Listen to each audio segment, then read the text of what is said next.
No music in the office. Very serious office. Oh, it's Boys to Men, right? Boys to Men. Yes. Is it Boys to Men? Text us 2101. And we've got a lot more here. Stairway to Heaven says Mara. Phil says, well, what's this one? You know this, Martin? The chicken dancing in.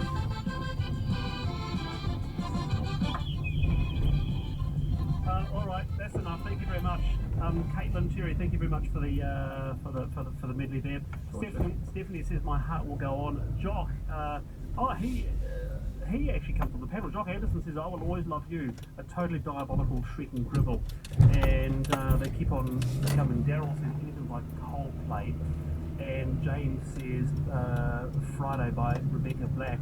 Can I just say, you're all amateurs, because unless you've got small children at home and you are forced to listen to Frozen and Let It Go or some other bloody crazy frog rubbish time and time again, yeah, there is madness therein, right?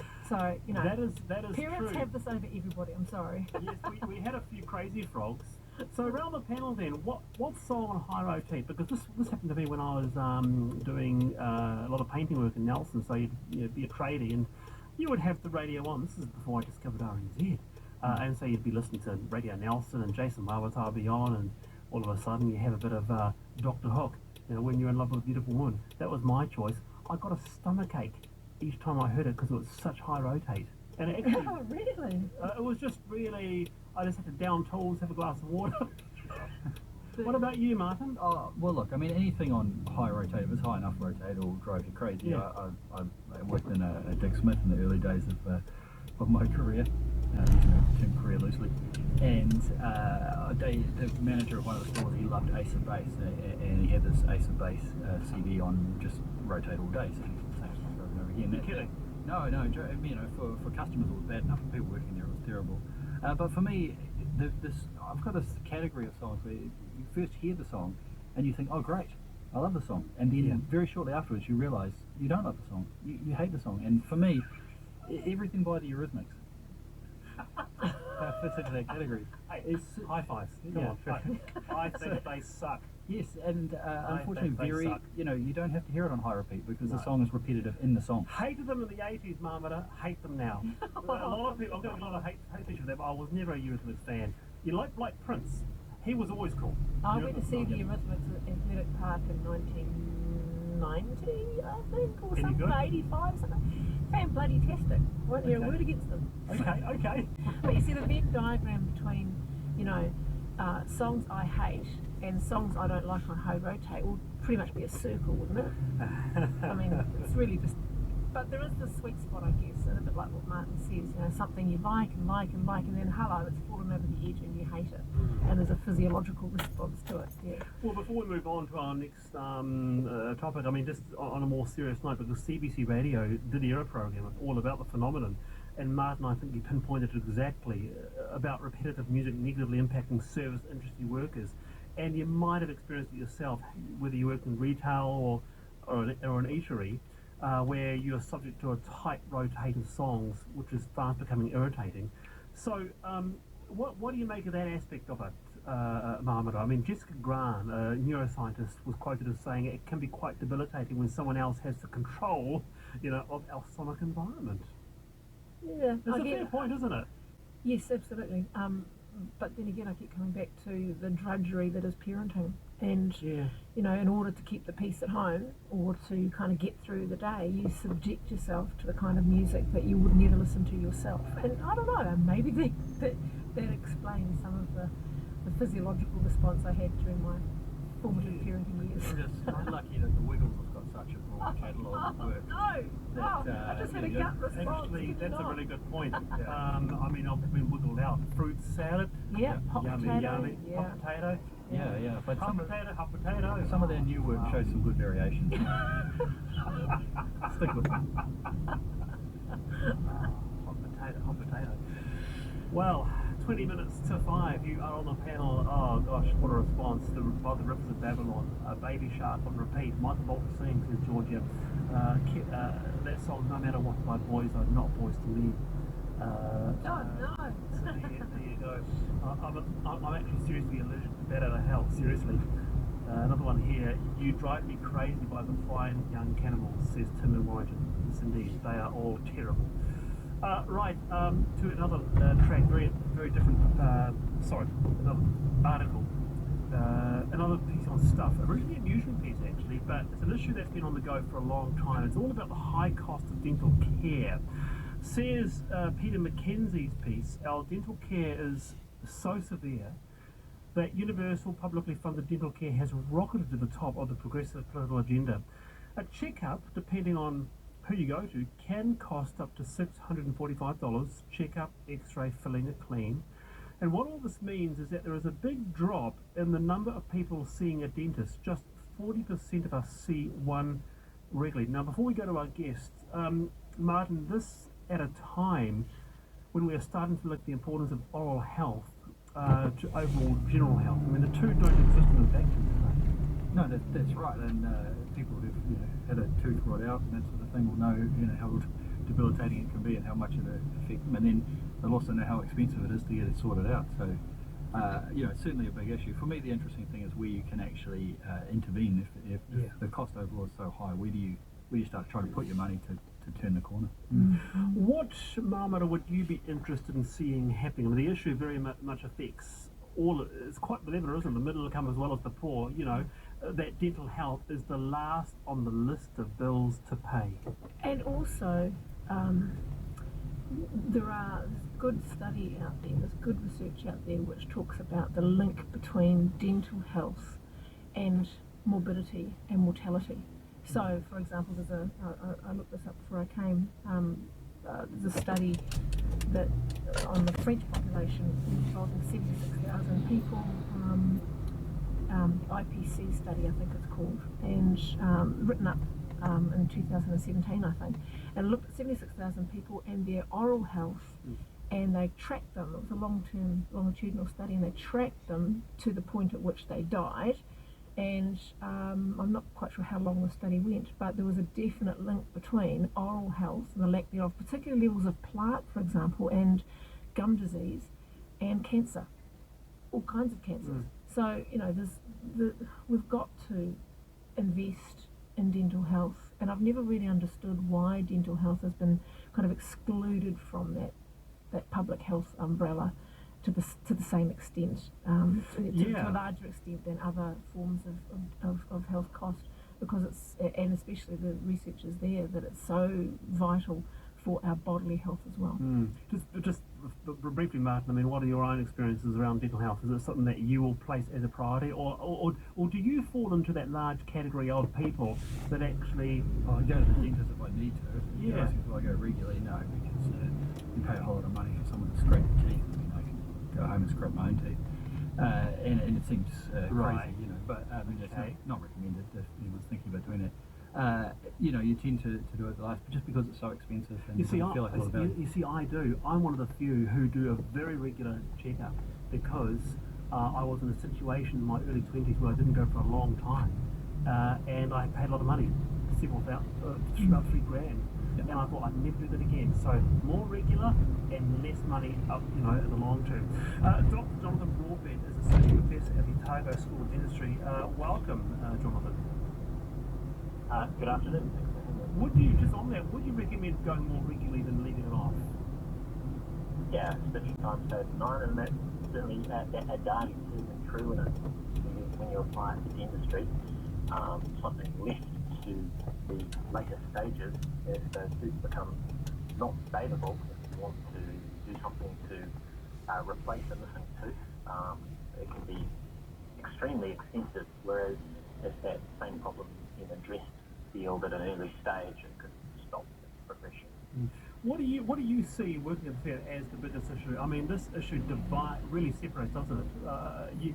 From the haves and have-nots. If you can't afford a root canal, excluding restoration for about $1,200, you're not going to get that tooth replaced. It might lead to ongoing oral issues. There might be stigma involved. What's the big issue here for you? Now, first I've got to acknowledge the fact that all dental problems, essentially, well, most dental care is an entirely preventable disease, as is, as much of periodontal diseases as well. And the most important thing people can do is self-care, watch the diet, don't smoke, have control of your sugar intake. Next thing to do is some regular checkups. But once that problem has occurred, then I don't think we should leave people to suffer. The one of the problems I see is that for lower income people, there's access to certain financial assistance such as WINS grants for emergency dental services. So that will help you if you indeed have an emergency, a real toothache.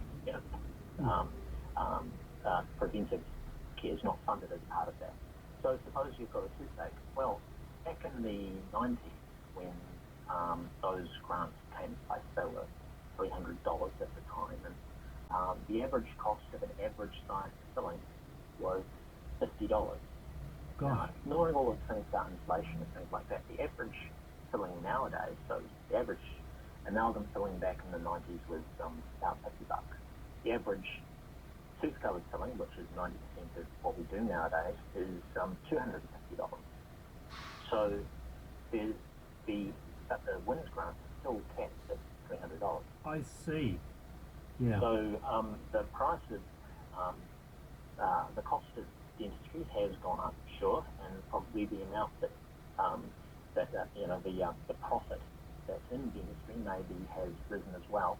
But certainly the available funds for care of those who need to access emergency services is not necessarily gone. Right, and hence you have the gap. Just a couple of quick points. One point was made, I think Marmody said that somewhere along the line, dental care in New Zealand was privatised and medical care wasn't. So for whatever the reason, the two arms have historically followed separate paths. I wonder why that... We have a system in New Zealand where care publicly funded for children and there's a lot of effort that was put into developing the school dental service at the time in the time following World War I. I published a paper on this a couple of years ago that the very high proportion of our New Zealand soldiers who were rejected the military service because of problems with their teeth. So it ended up that, of course, New Zealand had, through to the 70s, had one of the world's highest rates of actually having no teeth among the older people because dental health was that bad. So very much emphasis was put historically onto care of children and adolescents. But in my own research, I worked with a study called the Multidisciplinary Health and Development Study, and in that study we see that publicly funded dental care up to the age of 18 the untreated decay is all pretty low. But as soon as the publicly funded dental care ceases at the age of 18, it absolutely skyrockets. People not seeing the childhood, and it does reduce again after people enter, untreated decay begins to reduce after not to the level that it was during childhood, and the publicly funded really does do some good there. But in the 20s is the time in life when there's least disposable income, when people are themselves set up in life, they've got troubles with disease, and those early lesions, that early decay, where a stitch in time could stop that from that's the time period where they use checkups the least. Jonathan, we must leave it there, but certainly a very interesting topic, and we will come back to this on the panel. Dr. Jonathan Broadbent, Associate Professor at the Otago School of Dentistry, with Marty Stevens and with Martin Cocker this afternoon on the panel. Let's jump to this one here. Just before we get into this topic, just to note for people with kids listening that we're going to talk about the Momo hoax, and you might prefer them not to. There's a story in The Guardian in the UK where police are asking media to not talk about it, so it's a bit weird talking about it. We're not going to give Momo too much oxygen, but we'll cover hoaxes and internet safety in general with you. Martin, is that okay? What do you make of this particular Twitter user with a creepy picture? So it's important to note that the Momo challenge is a hoax, but the Momo character exists. So I don't think it's a problem to give it oxygen. far as, you know, parents are hearing about it either from the media or from their children talking about it, and the more they know about it, the more that they can help their children deal with it if it comes up. So the theory or the news was that there was Momo, and the character would set you a series of challenges, and those challenges were harmful to young people. Momo's a fairly frightening character if you see them, and it's targeting young children. There isn't actually a formal challenge. What you're seeing is you're seeing the Momo character pop up in places on the internet, sometimes with some quite scary messages, and some of those places are primarily for young people, for children. So very young children in these spaces being introduced to Momo, sometimes spliced into videos that they, you know, happy videos that they're watching, and then Momo's telling them, you know, some nasty things. And so parents need to be aware of it. They need to talk to their children about the fact this happens, because Momo's today, but there'll be another character tomorrow. And there'll be another hoax. Have you been sucked by a hoax, Marmody? No, of course not. But just about this, I actually, completely independently of this conversation, I asked my 9-year-old yesterday, as it happened, before I heard what we were talking about today, whether or not she'd heard of Momo, and whether or not, you know, she'd been frightened by this. And she had. She was familiar with it. Okay. She's 9. She didn't feel it was anything particularly scary for her. But I think it's a really good. I'm not a big one for moral panics, and so I think there's a danger with this kind of. And there's another one called Blue Whale, for example, which has been stated to have been caused the suicides of 25 people in Russia, where there's been no evidence that there actually was that causal relationship. So I think we're in danger sometimes of moral panics. But what we need to do is have open and honest conversation with our kids about what they're seeing online. Yeah, that squares very, very tied with an article in The Atlantic actually saying, Benjamin Radford says, the trends are part of a moral panic fueled by parents' fears and wanting to know what their kids are up to, and going on to say, Martin, that parents have always felt out of touch with younger generations, but smartphones have widened that gulf, so worried parents share these hoax stories relentlessly on Facebook, Twitter and Instagram. Yeah, I mean, like I say, although the full challenge is a hoax, and that's true also of Blue Whale, and the stats associated with Blue Whale turned out to be false. There's another character called Slenderman who's a similar sort of character to Momo. So, insofar as there is content on the internet that is in places we wouldn't expect it, and it is frightening to children, that is something that is not a hoax, and parents should be aware of it and, you know, try to manage that. All right. Very good, very good. Martin, thank you for that. It's 8 minutes to 5. Now, one of our panellists, Verity Johnson, has written a piece about loneliness. It appears to be rife in society. The loneliness.org website tells us that every month 650,000 people aged 50, over 15 in New Zealand feel lonely at some point. Of those, 243,000 people feel lonely all the time. And of course, it's not just a New Zealand phenomenon. According to government data in the UK, more than 200,000 elderly people have not had a chat with a relative or a friend in over a month. So let's go straight to our guest first, Nigel Pizzini, who's a counsellor, educator at Unitec, and has been a counsellor for over 20 years. Nigel, welcome. Yeah, thank you. Hi, thanks for having me. It's great to have you on. It's been a big enough issue in the UK for them to appoint a minister for loneliness. That's, I think, January last year. Theresa May called the sad reality of modern life. Has being lonely something you hear much about from people seeking counselling? Yeah, definitely. I think I've worked in secondary schools for a number of years, and you know, some people talk to me about being at school all day long without one conversation. They might be a bit odd, or sort of, you know, socially a bit awkward, or find making friendships difficult, or they're not part of that in crowd, and it seems a bit impermeable. And how do you break into that in crowd? So, you know, that desire to connect and to belong is not fulfilled. Yeah. What other impacts does loneliness have on a person? What do you think the impacts are? Well, some of the research is pointing to it's a foreground for depression and anxiety, social anxiety, or compulsive things. So it can give rise to lots of other things, and anything over a long period of time is going to be very unhelpful to a person's well-being and self-image. So, you know, it's something to take seriously. I think that Theresa May is forward-thinking and thinking about the benefits of society in the long term and being proactive about this, and not just saying, oh, well, it's just a feeling people have, you kind of get over it. It's, you know, the research in Otago are talking about looking at how much loneliness might be involved in people presenting in hospitals. for example, and the cost on the medical system. Just before we get into our panelists on this particular topic, what can we as individuals or as a country do about this modern day, or the sad reality of modern life, to quote Theresa May, Nigel?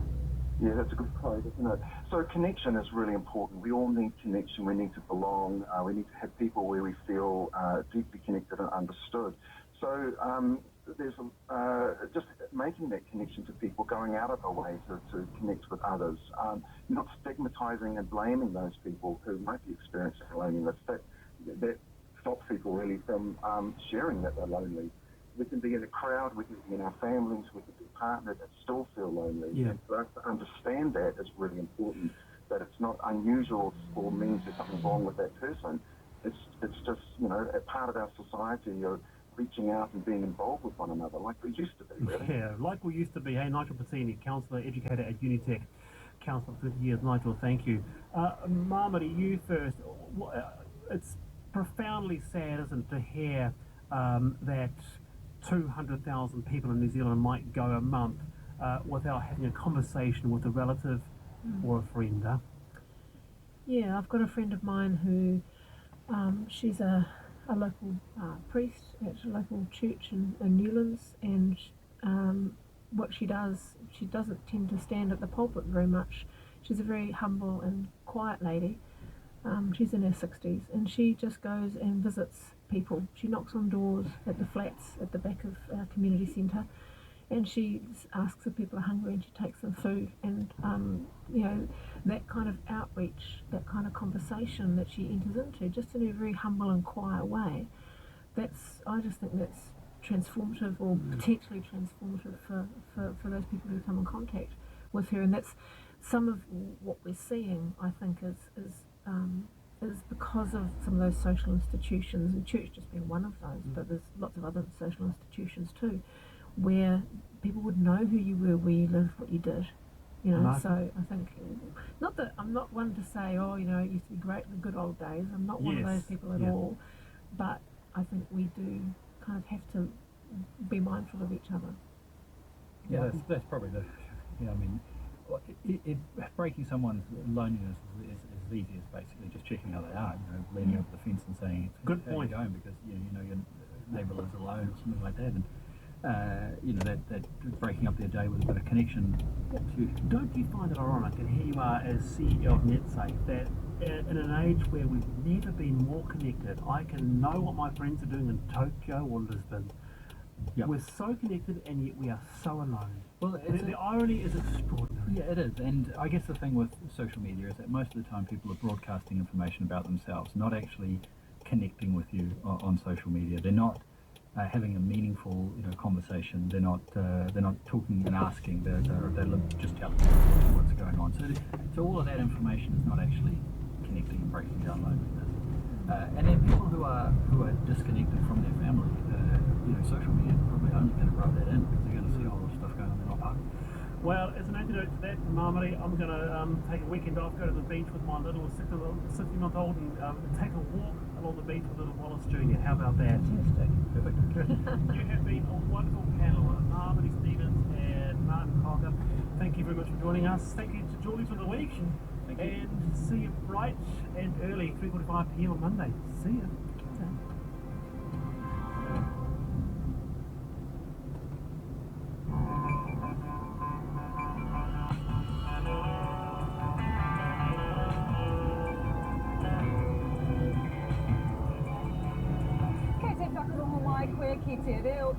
Or Aotearoa. This is Checkpoint on RNZ National. I'm Lisa Owen. Tonight, Auckland Council green lights lines return to the streets, but there are some riders, and by that we mean a list of conditions. We'll give you the rundown. The Department of Conservation fought for a year to keep this from you. Transcripts of intelligence gathered by private investigators and shared over locked chat channels on a messaging app. Who were they snooping on? The dramatic pictures of a seaplane's botched landing in the Waitemata Harbour, and Pacific rugby players tackle plans to squeeze them out of a new elite competition. And it is costing charities thousands to get rid of the trash that some donors think is treasure. We're everywhere. Check us out on Sky Channel 83. RNZ News at 5. Kia ora, ko Susana Leatawa tēnei. Lime will have to agree to stricter terms for a trial licence before its e-scooters return to Auckland streets. Auckland Council has lifted its trading suspension on the scooter hire company after it fixed a glitch that caused random locking up of the brakes. The council's spokesperson Dean Kimpton says Lime has owned up to the extent of its braking problem. We received a full list of all incidents in Auckland, injury and non-injury related. Is it related to just a braking issue? There was approximately 155 across New Zealand, about 90 in Auckland, 30 of which translated or resulted in injury to riders. Dean Kimpton says Lime has verbally agreed to stricter rules but will have to confirm in writing. The electric scooters could be back on Auckland streets as early as tomorrow.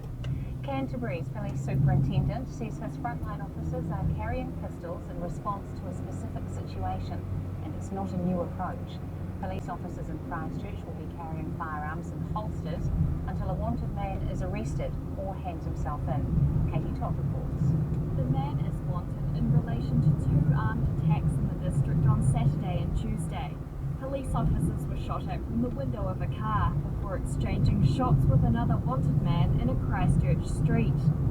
That man is in custody. The district commander, Superintendent John Price, says as soon as the risk is removed, officers will revert to normal firearm protocols. He says it is public knowledge that firearms are already routinely available to staff, and yesterday's decision was in response to a very specific situation. Mr. Price is appealing for the man to turn himself in, or the police will release his name and details. In Christchurch, ko Katie Todd, tēnei. Ferry passengers looked on in horror as they watched a seaplane crash into Auckland's Waitemata Harbour. The pilot managed to escape from the cockpit after the plane ended up upside down in the water. Stuart McNaull was on the West Harbour ferry watching the plane come into land when he noticed its wheels weren't down. It touched the water like you would normally expect. There was a lot of spray, and it just, I guess it bogged. And as it bogged, it just cartwheeled over. It kind of reminded me of the America's Cup when the boat. It was that kind of slow motion effect. The plane just going slowly over onto its back, I guess. Stuart McNaull, who saw the float plane crash into the harbour. The company that owns the de Havilland Beaver, Auckland Seaplanes, says it's suspended its flight operations. It's working with the Civil Aviation Authority to investigate what happened. The man accused of scamming millions of dollars from a group of Chinese workers says he has done nothing wrong. Peter, or Wenchun Li, is being investigated by Immigration New Zealand after about 50 Chinese construction workers complained.